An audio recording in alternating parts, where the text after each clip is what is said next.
Ladies and gentlemen, boys and girls, Cody's back with another voiceover video for your eardrums. Here to give it to you raw, unfiltered. Today's going to be a little video review of the movie that I watched over the weekend. I watched Mickey 17.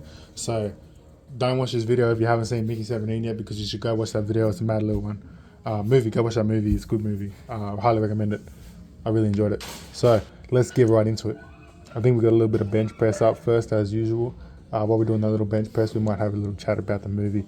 So yeah, go watch it before you watch this one, you know. But yeah, highly recommend it. Really enjoyed the acting. Bobby Patterson playing the main character. He did a really good job, man. I loved his acting. I thought it was going to be really bad. He starts off doing this like Forrest Gump thing.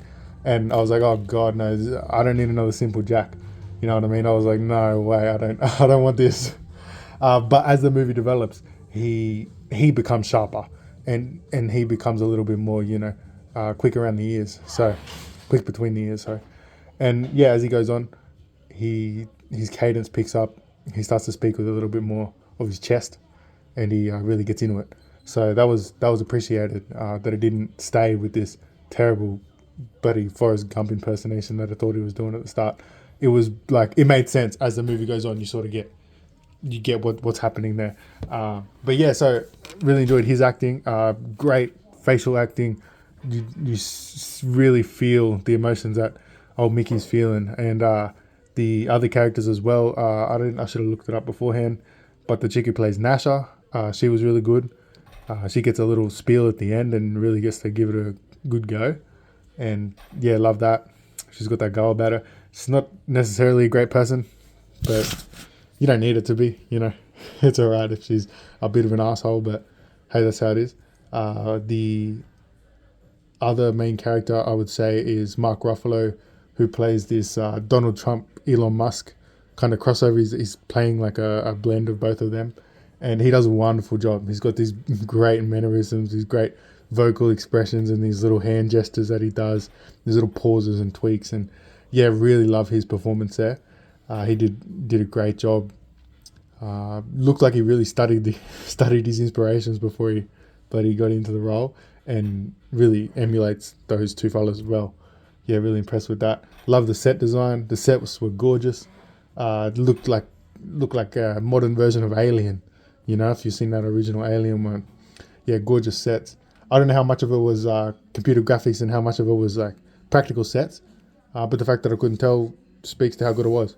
I personally prefer practical sets for most things. I always think it always looks better, and it's always more fun, But yeah, I thought it was great. Really enjoyed that aspect of it. The set design, the costumes that everybody was having on.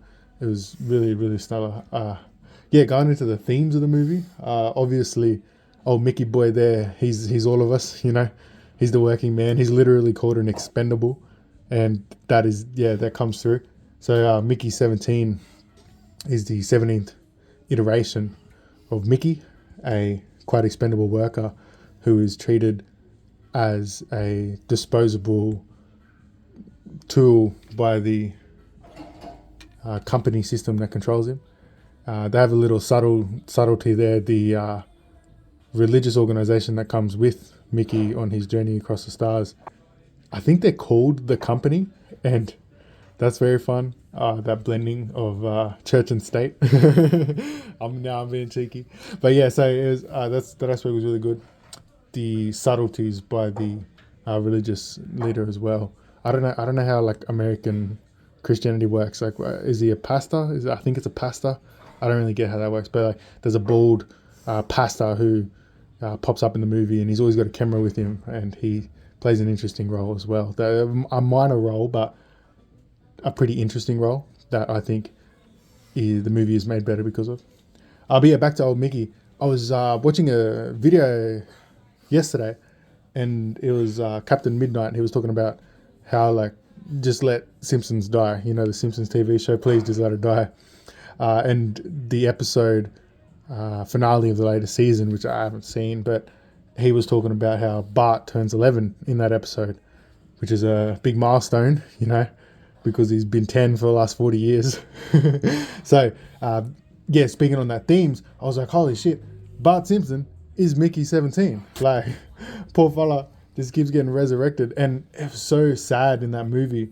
Oh, Mickey, because there's another character that dies, and I half expected her to get like resurrected without her consent and just brought back as another worker. And I was, because that was in the back of my head, I was like, oh shit, because Mickey, poor Mickey, there's no there's no freedom from the system for Mickey, even in death.